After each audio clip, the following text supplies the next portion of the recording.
So a little bit about context regarding my company. Yes, Marionete. We work in DevOps, the big data, data science, basically everything that is about data. We have a few lines of services, advisory, innovation labs, team as a service, and as Guillermo was speaking, I'm currently enrolling with a client, and we are doing the implementation and the strategy and the architecture that it involves. And of course, a key part of that, to working with data science, is just avoid infrastructure, and therefore Amazon plays a key role in our days. So, few references, and now let's move into the topic itself. Cybercrime. Okay, now it's fine. Few references. And I would like also to thank Margarita from FeedZai because she almost explained everything that I was about to explain. Awesome, we can make it short. And few numbers. So this is actually a problem. If your laptops start doing something like it's a bot, so shut it down. But it's inevitable. In our corporate networks, everything is really infected. So this is game theory. Someone is attacking, we need to defend. Few numbers is the guys that are on the other side, they produce 200,000 new malware each day, a lot. The cost of a data breach is almost 4 million. Is it good, or can you all hear me? Okay, thank you. So I will avoid.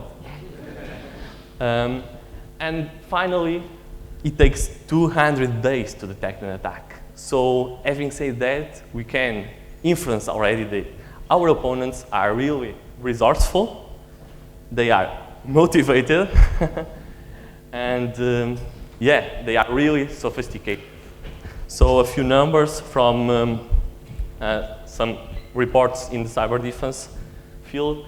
And I would like to focus this presentation on the time it takes for a company to actually discover the threat. And this is really a lot nowadays. It's too much. So the risk is so high.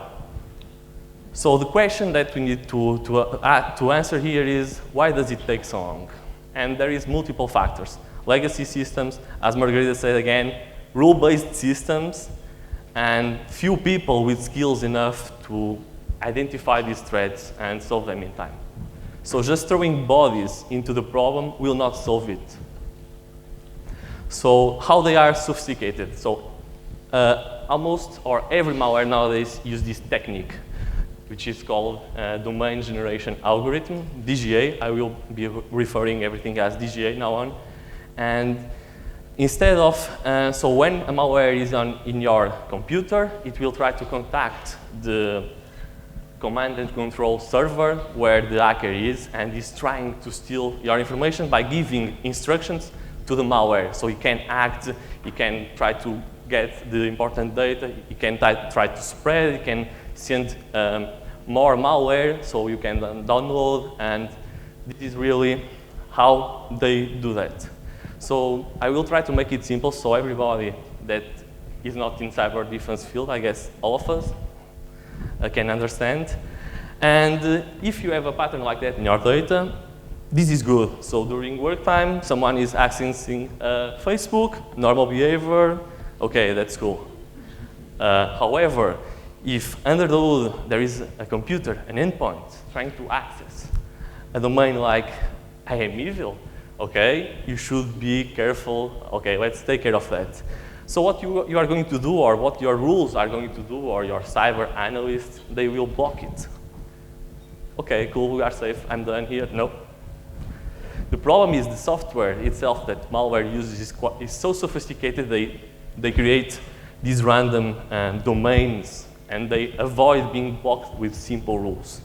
So even though if you can get a rule that captures that pattern, they will have different patterns based on time and a lot of stuff. So it's really, really hard to make it a rule that captures everything in your environment. So rules don't scale. And I have here a quick challenge for you, so a few domains, and can you, for instance, distinguish which ones are malware or not? I cannot, I don't really know which ones are. But for instance, this one here, the large one, at least looks like malware, right? Is it malware? Okay, we are all agreeing with that. Oh, no, it's not. So as humans, we are not that good. We are really not that good. And in fact, looks like that someone fell asleep during the keyboard, and this is the name of a town in Wales.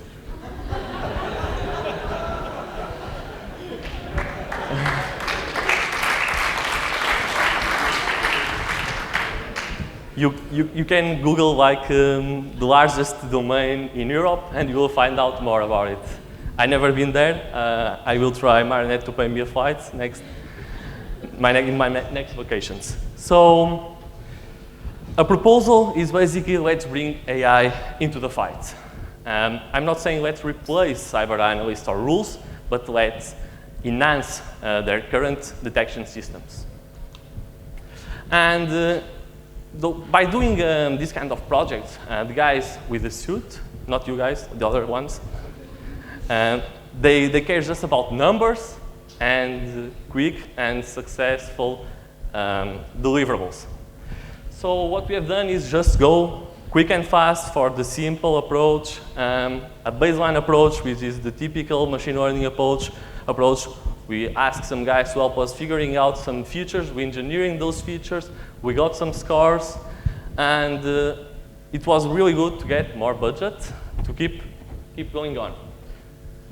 Next, we tried to get some improvements. We went into the natural language processing domain to get ideas, and this gave us some improvements, yes. However, the gap is not that good. By the way, these numbers are not real, it's just to give a sense of the gap and the improvements. So next, we have the motivation to advance for more sophisticated technique as well, because the opponents are like not one step, not two steps, but a few steps ahead of us. So let's try to catch a little bit the guys. We cannot go to the attack position ever. We can just react as quick as possible. That's the key. So we have a lot of data. When I mean a lot, I mean more than 6 terabytes of data per day.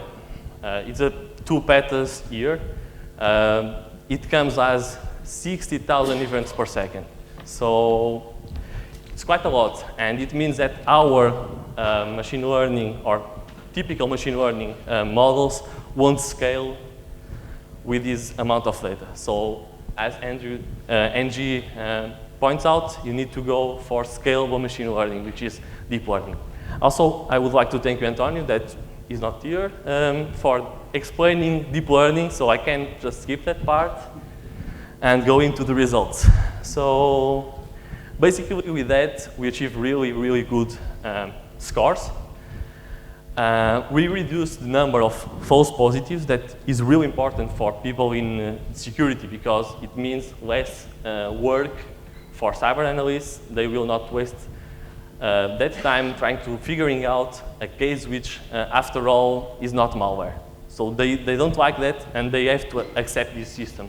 So we need to care about our people. That's why our target regarding metrics is mostly reduce false positive rate.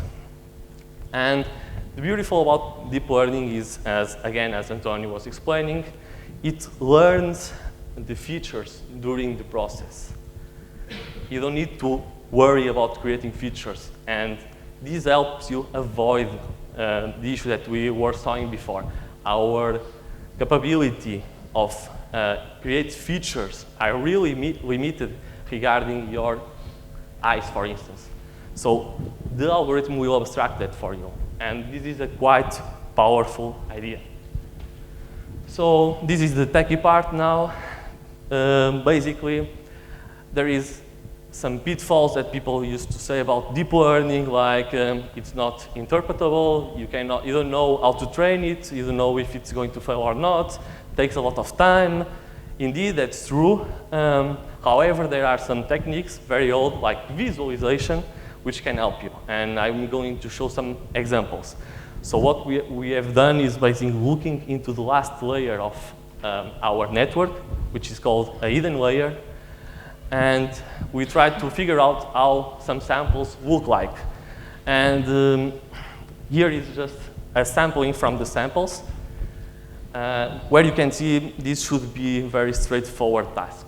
So by visualizing how the network reacts to that, seems that it's doing a pretty good job indeed. However, how about this one? Those ones are really tricky because this is the most advanced DGAs in the market. They basically concatenate words from an English dictionary. So make your life a lot harder. Like person, permit, mountain. This is really hard to say, oh, this comes from malware. However, by plotting something, we can figure out how our model is reacting to that. And we can like zoom in and see where we should improve, where we should specialize our model. And we know that there are parts of some families of malware that is doing already a good job. So we can go furthermore and reduce the false positives for our guys with more layers or more models. There is plenty of options here. So this is bullshit. I would like also to mention it's really important as a data scientist that you have skills that are not only about statistics, but you can make use of technology. And you should avoid servers. I avoid, and I always try to work with serverless technology. And Amazon has a lot of products. Everything in the project was built with Amazon. The models with TensorFlow, and actually we interact a lot, and we have been figuring out how to make the models training time faster. So just for you to know, one model to go to an entire episode of training took 16 hours, and with deep learning you do like 100 episodes of training. So we don't want to wait forever, and making use of GPU instance in any cloud, you can basically parallelize your training process with multiple GPUs, reducing the time.